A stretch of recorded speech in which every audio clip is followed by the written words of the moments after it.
club. Thanks, Joey. Welcome everybody to our meeting. If you need me to speak up, just let me know. I have a soft voice naturally, and sometimes I can fall into the habit of not speaking loud enough. So if you can't hear me or Emerson, who's also here in person, please just let us know so we can adjust accordingly. You're good. My name is Janelle, which I think everybody knows. I'm the current club president for Fresno City Toastmasters. I'm going to start us off by reading our mission statement, which is the mission statement for our club and for all of Toastmasters International. The purpose of Toastmasters is to provide a supportive and positive learning experience in which members are empowered to develop their communication and leadership skills, which results in greater self-confidence and personal growth. A couple of business announcements. We are going to, instead of holding a full speech contest, we didn't have enough people come forward to participate. I think it's, as of now, it's just going to be me. So thankfully the district did make a rule where if you have 2 or less people from your club who wanted to participate, you can just send them directly to the area contest and not have the formalities of having a club speech contest, because the official Toastmasters kind of playbook for holding a speech contest, there's a lot of rules involved. You have to have so many judges and people to count ballots and tally and things like that. So it can be a little bit of a hassle. We did it last year and it was quite a bit of organizing. So what we're going to do instead is I'm going to practice my speech with you guys in preparation for the area contest. Next week, I'm going to be giving it for the first time. And then if we have time again before the area contest, I may give it for a second time in order to implement feedback that you guys have given me. And so when I do that, I would like to open it up to everybody in the club, members, guests, so everybody, not just whoever's evaluating that day, for all of you to give me feedback. I think would be really helpful, anyone who wants to participate in that. And then I wanted to bring up, not next week, but the week after, which would be the 22nd, I believe, is the day after President's Day. Are we going to be taking that as a holiday? Did other board members, do you remember what we decided? I think it was, oh, go ahead, Sarah. Yeah, I think it was take it, right, Joey? Take it as in have the meeting. Oh no, take it as in have it off. Have it off. Take that. Yeah. I thought that's what we said. Mm-hmm. Okay, does that sound okay to everybody, taking the day off of meeting, day after a holiday? I'm okay either way. Okay, Emerson, I had you down for a speech that day on the 22nd. So would you like to move it to the week after? The week after, yeah. Okay, to March 1st then. Or the week before Emerson. Well, you could, I'm doing mine next week also, but we could have 2 if you wanted. Totally. It was a fun week, with the 30th or the week after. Okay. Yeah. Okay. Okay, more time. Yeah. Yeah. Always more time. And then I still end up doing it 3 days before. Yeah. Okay, very good. I'll quickly go over our rules for Zoom. If you're joining on Zoom, please make sure that you're muted unless you are talking, just to avoid any feedback or background noise coming through on Zoom. And on Zoom, we use jazz hands in place of applause. For those of us here in person, we can use actual audible clapping though. For the agenda today, it looks like everybody is here except Mike Ellis, who was down for timer. And Heather, I don't think that you're down for a role today. So would you be able to take over for timer? Wonderful, thank you. Okay. I like to check other board members. Is there anything else that we need to talk about today that I am missing before we start? No, I think that's good. I think we're good. Okay, awesome. Then I will pass the podium virtually over to our Toastmaster today, Sarah Dawson.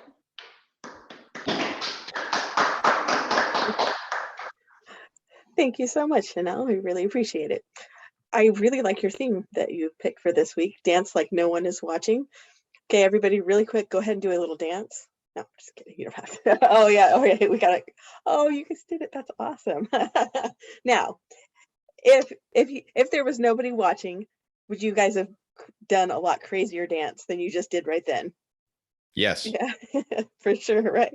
And it just really got me thinking, like, I just remember times when I was home by myself and I just went town and just danced all over the place and it didn't matter. And, just throw my arms up in the air and do little leaps and jumps and everything, and just had a grand old time. There's no way in the world I would ever do that in public. It just wouldn't happen. I do jump up and down when I get excited, but that's about as close as I get to that. But it made me think, like, how much difference when somebody is watching, or that somebody can tell that maybe it's not going well. What would the differences be? What would you do? Like, what kind of fears are there when people are watching as opposed to when you just get to do it on your own?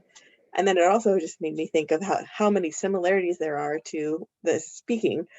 When we're at home, when we're doing it, when we feel comfortable, it's much, much easier. But a lot of times those fears that are in our head keep us from really letting loose and being able to just give it our full effort and being able to do it like we know that we can. And everybody has so much important information that they are able to share and can share if we are able to overcome it. And so it's really encouraging, I think, to be able to be here where there's other people who are truly wanting to get over that and to continue to give greater speeches and be able to improve and grow. And so I just encourage you to speak like no one is watching. And with that, I will turn it over to Joey, our general evaluator of the day. Yay, Joey. Thank you, Sarah. Yeah, it's fun when you do one of those crazy dances. You don't think anybody's watching and people are watching. That's always the best. So I'm the general evaluator of the meeting, which I oversee a group of very ambitious evaluators. And the first one on the list is our grammarian, who's going to present the word of the day, and that's Kalani Young.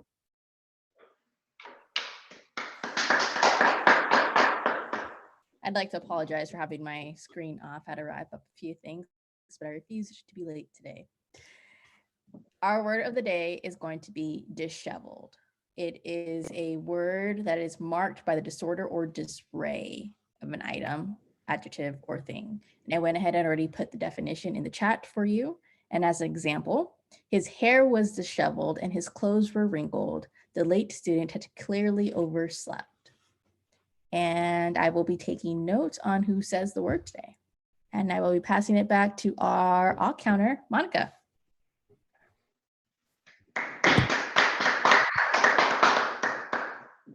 Hello, everybody. My name is Monica Diaz, and I will be the all counter today. So I will be taking notes of who's saying any ums or ahs or any other crunch words that are together. So I'll be listening kind of hard for that. And then at the end of the meeting, I will give a report on everybody. Thank you. I will turn it over now to the timer, Mike Elias. I'm stepping in for the timer today. Thank you, Joey and Monica. As a timer, I'll just be timing everybody's table topics. I don't believe we have any speeches lined up today. If I were, it would be typically 5 to 7 minutes, but table topics are roughly about 1 to 2 minutes of speaking time. And at the end of our meeting, I'll let everyone know how they did. So I'll pass it back to Joey. Thank you, Heather.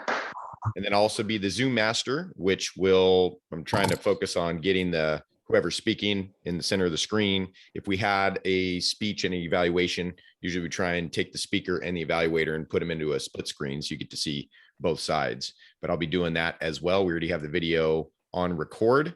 That also allows, we upload this to YouTube and allows whoever spoke to watch it back and to see if there's anything that you see that might be a little bit taken away from your message or distracting or whatnot on video. So I'll be doing that. Don't let that dishevel you, especially watching yourself back. I know some people, it's a tough thing at the beginning to really watch yourself while you're talking and speaking and things like that, but it's very helpful tool that we found here at Fresno City Toastmasters. So giving it back to Mr. Joey Myers, I will hand it back as the general evaluator. I will hand it back to our Toastmaster, Sarah Dawson. Thank you very much, Joey. Yay. All right. we don't have any speeches today. We're going to go straight into table topics. Our table topics master today is Emerson, and you don't look disheveled and you look like you're ready to go. So why don't you come up to the podium and start our table topics. All right. Yay.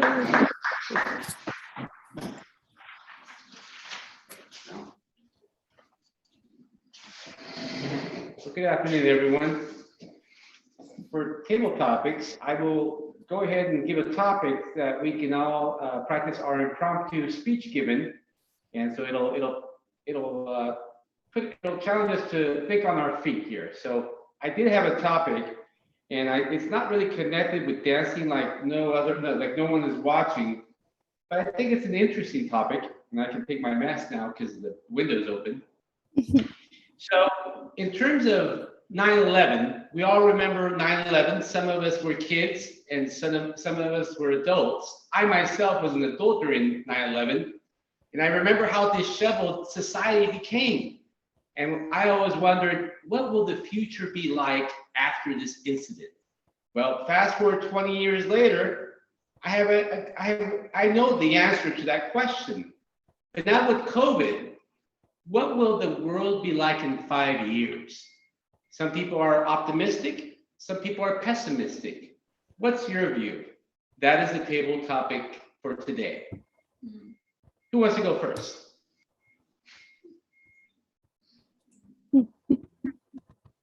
Heather? I'm unmuted, so okay, I'll go first. I saw a little square light up. So to answer your question, do I think things will be optimistic or pessimistic in the next 5 years and related to the pandemic? I have always been,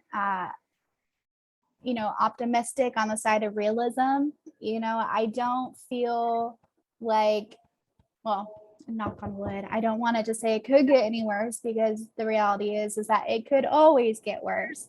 But I feel like now that we've been in this for about 2 years now, we've come together. I feel like it's open doors that never would have been open. People are collaborating with the different people they would have never talked with before. So I'm hopeful that this is going to just be a new normal. It may not be what we've always have been used to, but that's okay because change is good. So I'm optimistic. I think in the next 5 years that we're hopefully going to be out of this pandemic. It's probably going to linger one way or another, but we won't fully be like quarantined like we were 2 years ago.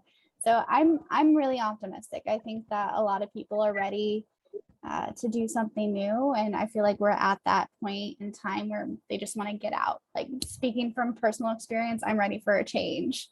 And so I'm optimistic to answer your question. Awesome. Thank you very much. Anyone else?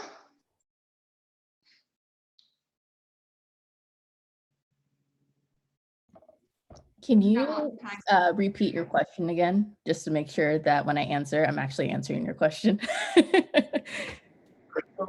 So as we look to the future in terms of a forecast, where do you think we will be in 5 years as it pertains to the pandemic? Some people think things will go back to normal like it was before the pandemic. And some people think, oh no, they're going to keep dishing out new viruses and we'll be in this state forever.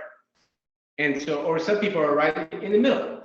What is your position on the future of this world as it pertains to the pandemic? Kalani? I was saying thank you, but I could go. What's the time on it again? 1 to 2 minutes. Fantastic. Thank you. To answer your question, Emerson, where do I see us in the next 5 years? Is not necessarily ever going back to the same normal pre-pandemic, but instead building a new normal. I don't necessarily know what that's going to be looking like in terms of the economic status, our social skills, even our day-to-days. As we take a look now, most of us are on webcams and we don't have a restriction now. And I think that is part of our new normal. I also believe that instead of me necessarily being seen as pessimistic, it's necessarily opportunistic and capitalizing on what's going to be available for me and trying to turn what's in front of me into an opportunity as opposed to being pessimistic, which I've touched base on is my normal mentality state, something I'm working on personally.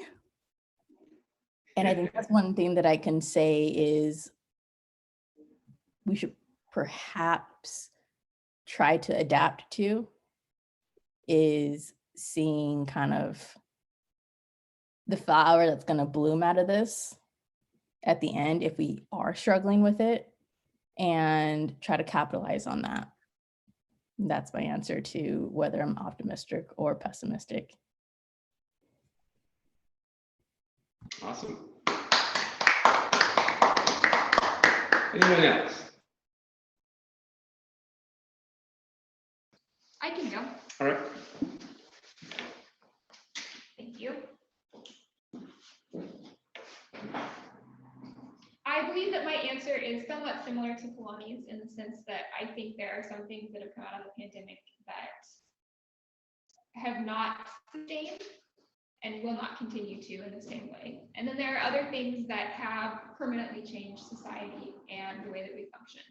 I think some of the positive things, the number one would be Zoom and virtual communication being a norm, and something that a large percent of the population is now comfortable with using and has access to.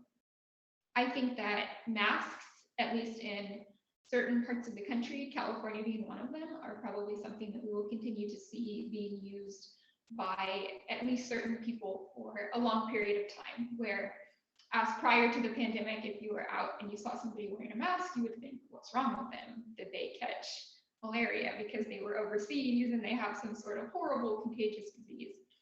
But no longer. I think another thing, perhaps positive, that the pandemic has brought is a greater awareness in the average person of the transfer of germs and disease. I think that we are all perhaps more aware of what our hands are touching and then whether or not our hands are touching our face. And just in general, more of a consideration that if we think that we're sick, we are not as likely perhaps to go out and be around people, no matter what it is that we have, and transfer that. I think that a lot of the stuff that we saw at the beginning of the pandemic, like stringent lockdowns, are not something that the economy can sustain over a long period of time. And I think that thankfully, most people, and rather the economy has demanded it, have realized that. And that's why the lockdowns have continued to lessen and have not continued. Because it's not realistically something that our national economy or the global economy can sustain. Everything would begin to crumble, and we would be in a perhaps even greater disheveled state of disarray than whatever the pandemic itself may be bringing. So I would say those things, I think it's a little bit of both. Definitely the pandemic has completely reshaped our society in some ways, but we are also very resilient as people, and the drive to continue to push forward and to do and to live our lives is never going to go away. Thank you. Anyone else? I'll give mine. Are you gonna go? Okay. Go for it. Go for it, Emerson. Then I'll go. All right. So in terms of the pandemic and having gone through 9/11 and how there are things that remained, for example, when you travel, you had to have a little bottle with a limited amount of shampoo. You have to take your shoes off whenever you go onto the airplane. So there are things that stuck from that time period. But then some things came back to normal. And I think that's how it'll be with the pandemic and the post-pandemic world. But in terms of opportunities, I think that there's an old Chinese proverb that with crisis, there are opportunities for growth. And so I believe on a micro and a macro level, micro, I'm an entrepreneur by nature. I am seeking opportunities that will result from the new world. And so niche markets that will appear that are not apparent now.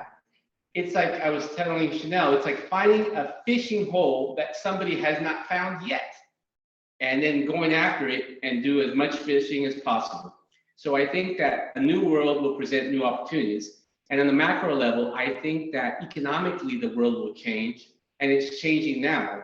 But I don't think that we will see the face of this new economy probably for another 3 or 4 years.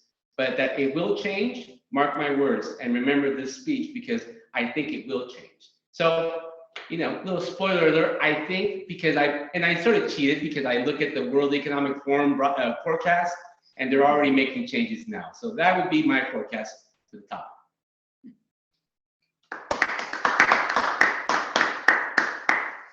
Anyone else? Oh, Joey, go ahead. I'll go. Yeah. And I kind of agree with you there, Emerson, and probably parallels a little bit with Kalani.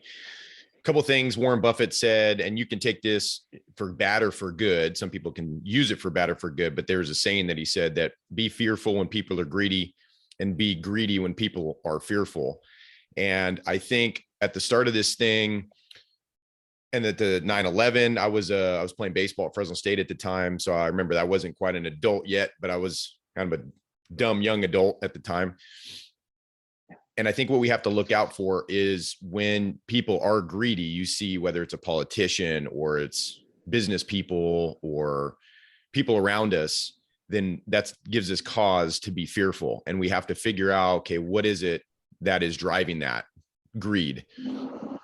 And then the other side of things is we have to figure out who are for us, who's against us. Again, that could be in a business sense, that could be in a competitive sense, that could be in life, friends, whoever, but also to not lose your head. And one of the other things I like to think about is the fog of war.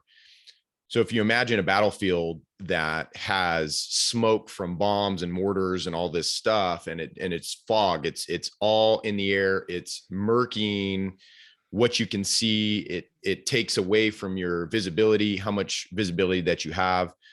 And to be able to keep your head, to keep your character, for those that follow Jesus, God, or any other religion, having that at your forefront, having your principles still intact, and being able to keep that during the fog of war, I think is the challenge. And I think if it's anything that we've learned in the last 2 years, is when things get chaotic, get crazy and unpredictable, what do you go to, or what can you go to that are solid foundational pillars in your life?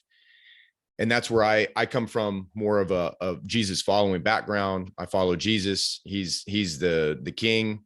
And then it's family. So it's God, then it's family for me. And then everything else is a distant third and fourth.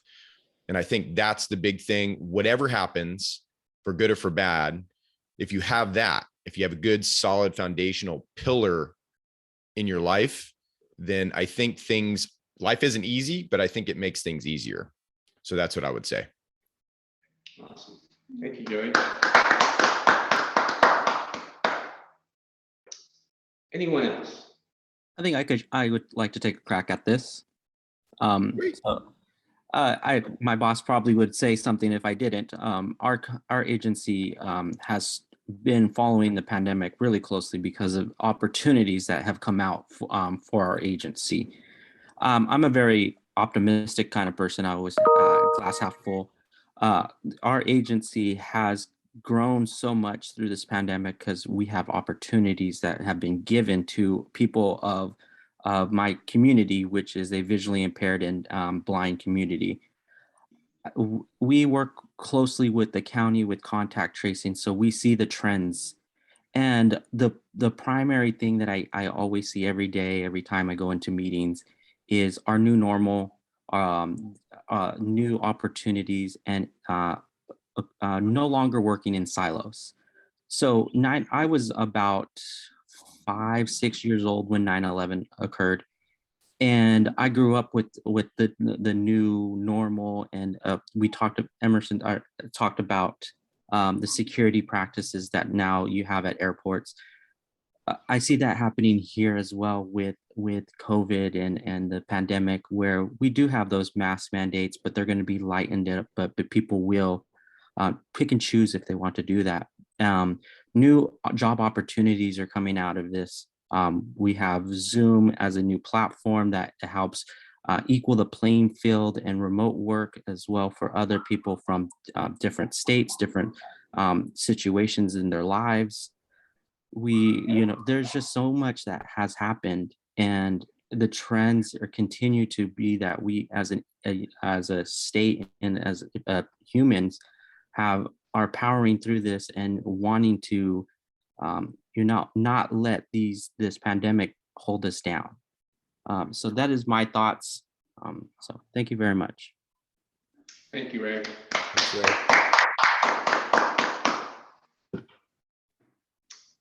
Anyone else? Monica, do you want to take a shot? Sure. Sorry, I've been so down to counting everybody's ahs and ums. So let me go ahead and try this. Let me read my question that you got. So I'm a very optimistic person. If somebody could take my ums, by the way, and ahs. But I'm a very optimistic person. But the thing that I've noticed about this pandemic, it's made me a very pessimistic person. The thing that I see is very bad is people tend to value other people's opinions when I feel they need to be doing the research themselves on the pandemic. I hope in the future that people will learn to do their own research, talk to their doctors, and not form this bias based on what social media puts out on there or what the older person in their family tells them. I hope with this that people learn that there's so many things in the pandemic that we just don't know. So given the 4 years from now, hopefully there's enough research that comes out, and I hope we learn from this. So if it does happen again, we can look at that glass, but make sure it's the other way around and not so pessimistic like we are looking at right now. I feel like there's a lot of disheveled people out there who just don't have the facts. And it's painful for a person to see, and someone who works at the hospital and sees so many, deaths that are coming around. So I hope with this, we can learn from it and we can turn that glass around. Thank you. Awesome. Thank you. That's like playing telephone, and by the time it gets to the fifth person, it's a whole different message. So I think it's like that with information. So I think that's a great point. Sarah, did you want to go?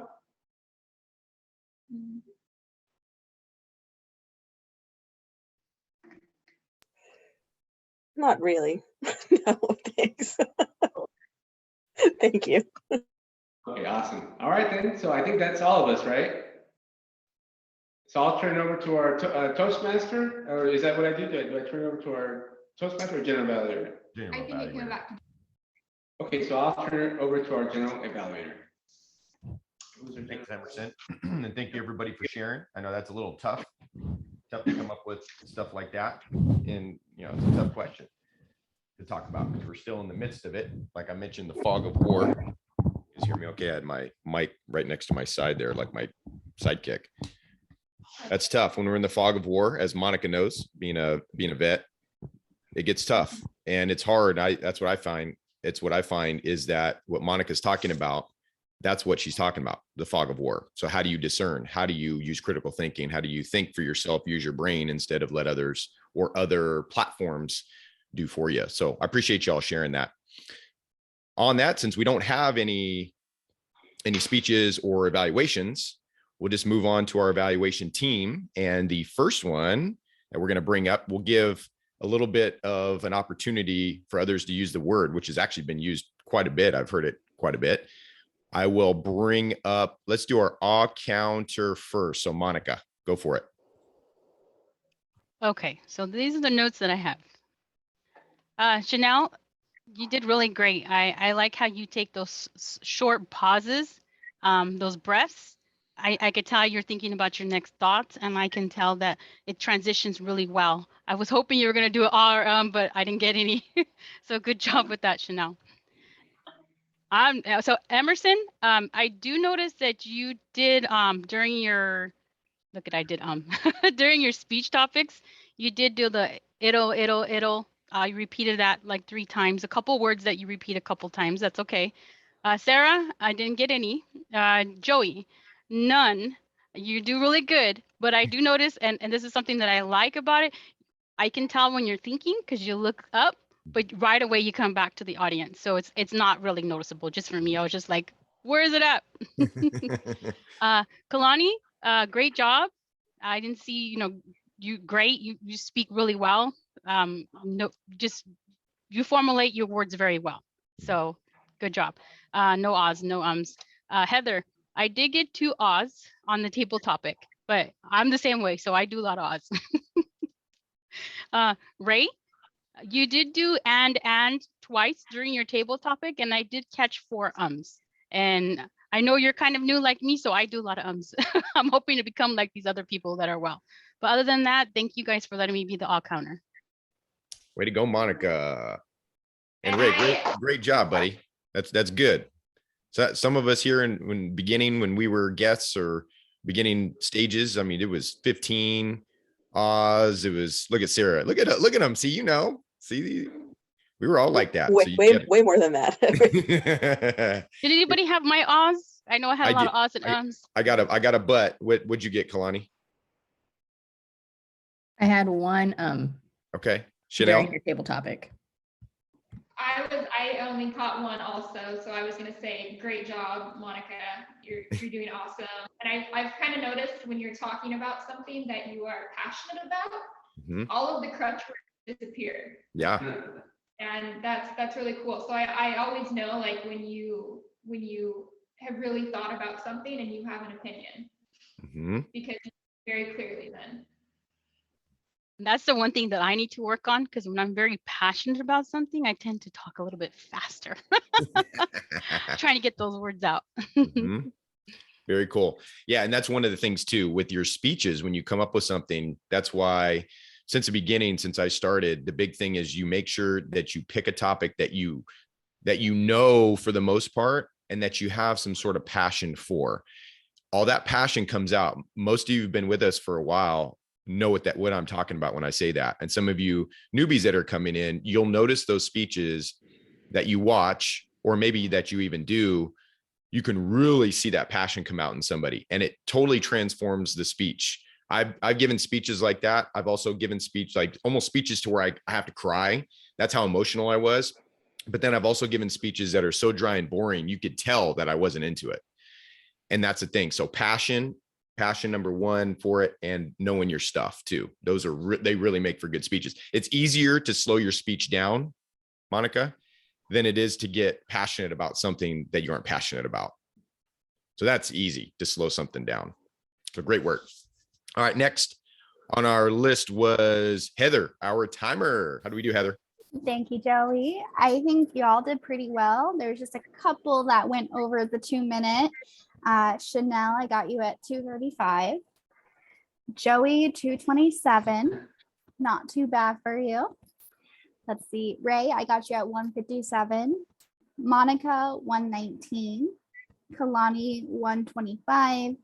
Emerson and myself, we both got 1:36. So I think you all did great. We were right in that sweet spot. And yeah, excuse me for being a little bit disheveled with that table topic answer. Being the first one always gets you really got to think on the fly. But it was a great question, Emerson. I think you did great. And it was a great meeting. So I'm going to pass it back to Joey. Thank you, Heather. Great report. And then last but certainly not least, our word of the day, grammarian. Kalani, how do we do? Hey everyone, I'm going to be speaking kind of low. My significant other is on the phone downstairs. Can you guys hear me okay? Yeah. Fantastic. I was a little disheveled going into this speech. I made it a point to be one of the first 3 to volunteer for table topics and to maintain eye contact with my screen, which ended up being a little bit more difficult than I thought, but I still made it. The people who said the word today, which was disheveled, I had Emerson, Chanel, Monica, Joey, Heather, and myself. Did I miss anyone? Because it is a strong possibility that I did. No? Okay, fantastic. That being said, we're gonna pass it off to our general evaluator, which is Joey again. Thanks, guys. Thanks, Kalani. Great report. Good word. Good word too. As you could see, when you pick a pretty good word, it's good when a lot of people use it. We used to do in the beginning with the grammarian when I started way back in like 2012. A lot of times it'd be just some word, some random word, vocabulary word where you search in Google word of the day, had nothing to do with the theme, had nothing to do with anything, and it would rarely get used. It was really hard to do. And I think what we do really well with this club is we'll take the theme, we'll get a grammarian word to use that day, and it's easier to remember it. We may not always remember to say it, but it's a little easier when it rhymes with the theme, right? So great work on that. Overall evaluation of this meeting, I think it went great. We obviously didn't have any speeches or evaluations, so that was missing, but we had pretty good sharing, I think, with Emerson's topic on how life would change, or how did it change for you after 9/11 or COVID and things like that. I think that brought some good talking points to the table. But other than that, I think everybody shared well, and we're going to end on time here because way before time, because I'm going to stop talking and I'm going to send it back to our Toastmaster, or our president, Chanel West. Thank you, Joey. Unfortunately, I think like the last 3 weeks I've been over time on my table topics. So I might be losing my conciseness and venturing into Joey territory. Which it seems like an accomplishment because my very first table topic was about 12 seconds. So, and I was terrified. So good progress there. It's good fun to have, right? Yes, I think depending on what your starting point is and what your tendency is, right? Yeah. Mm-hmm. So for me, it is potentially a good problem to have. I would like to give virtual sticker to Joey for jumping on as general evaluator, for Monica for jumping on as all counter last minute, and then also to Heather for jumping on as our timer very last minute. Thank you all for keeping the meeting going. And also thank you to Ray for coming back and joining us. This is your second or third meeting with us? Second time. Yes, it's my second. I know you're not a first-time guest, but I would like to just give you the opportunity if you have any questions or comments about the club or anything that you weren't able to ask last time. No, I think I'm starting to get into the rhythm. I apologize. I've been absent for some health reasons and some work-related reasons as well. So, but I appreciate the agenda and looking forward to continuing attending. Cool. And was the audio good today? Yes. Were you able to hear everybody clearly? Yes. Yes. Thank you. Well, what I thought was impressive that Ray came in under the 2 minutes for the table topics and without being able to see our timer. How'd you do that, Ray? Just luck. So next time Ray's in, we'll have to have our timer just say 1 minute, 1.5, 2 minutes or so. So it gives him a little heads up. I was watching because we didn't do that. We didn't go ahead, get ahead of that. Right. So I was watching to see how Ray did. He did great. He was like 150. What was it? 158, Heather? Yeah, I'm sorry. I meant to do that. I thought of it when Kalani was speaking, and I'm like, you're all doing pretty good. So next time, though, I'll have my handy dandy Post-its for you. But great job, Ray. Thank you.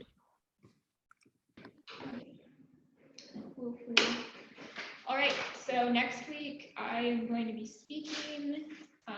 Can we have, for those of you who are going to be here, can we have volunteers for Toastmaster role, general evaluator, table topics, or really whatever you want to do? It's your pick. I'll do general evaluator for next Tuesday. Okay, thank you, Heather. On the Toastmaster, if possible.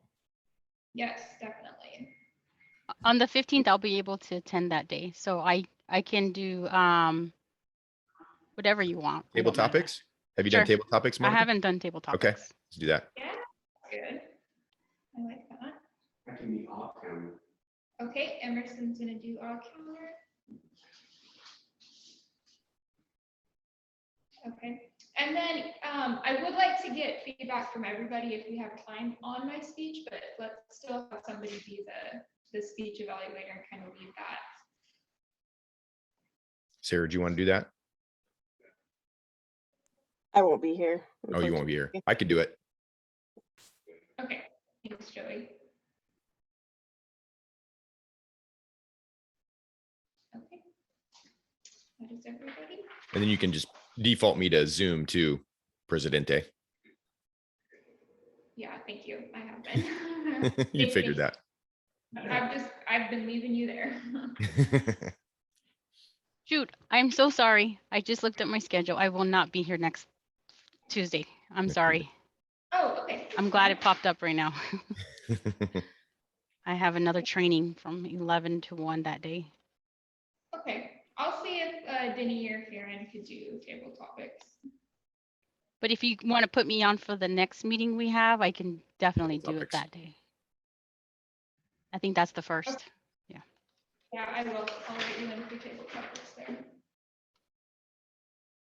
Yeah, I can do that. How does the table topics portion work? Is it just a topic that you come up with if you volunteer for the next meeting? Good question, Ray. Yeah, so the table topics work, whoever the table topics master is, they will come up with a topic that we're going to discuss, like Emerson's today. Sometimes it's a little different where the last few ones we've had, the table topics master will say roll, I think, was it Chanel's last time, roll the dice, or was it Sarah?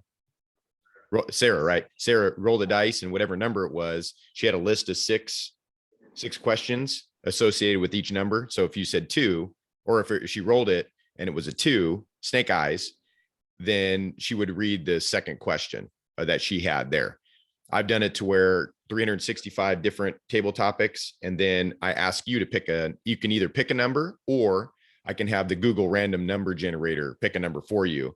And then whatever number that is, I read that question and then you answer it. So it could be to where you don't even know the question beforehand and you have to answer it. Or sometimes, like today, we knew the question beforehand and you can answer it. But typically the table topics person will pick a topic that has something to do with the theme. I know today it wasn't that way, but typically that's what we do. Did that answer your question, Ray? Yes. And then do we decide the theme during this meeting? No. So we'll have themes. I think the themes are already, Chanel, I think you already have the themes for the next couple of weeks, right? Yeah, so they're on the back of the agenda. It'll be forecasted 3 weeks out. Oh, yes. No, I actually did that in the agenda. I apologize. That's okay. No, you're totally fine. We don't really talk about the back of the agenda very much. It's going to change because we decided we're taking February 22nd off, so that theme will get pushed to the next week, I believe. I pretty much I've been choosing the themes, and I've done some Googling and found like there's lists of suggested Toastmasters themes out there. But if anybody has a meeting theme or like something they would really like to discuss, feel free to throw it out there, and I would love to put it on the agenda. It's so random, but I really quickly before we end, I was in DC for a business trip, visiting National Industries for the Blind. They actually have their internal Toastmasters, and I never heard that, where they had during the conference, there was a person doing an account there too. And I was like, wait, I heard about this already from a Toastmasters meeting at locally. So I thought that was pretty neat. When I went to DC, it was there too. Pretty cool, huh? Because if you watch interviews, it could be politicians, it could be sports people, influencers, whatever. And you hear all these ahs, like, know what, they have all these crutch words, right? And so Toastmasters, that's where we come right in. Yeah.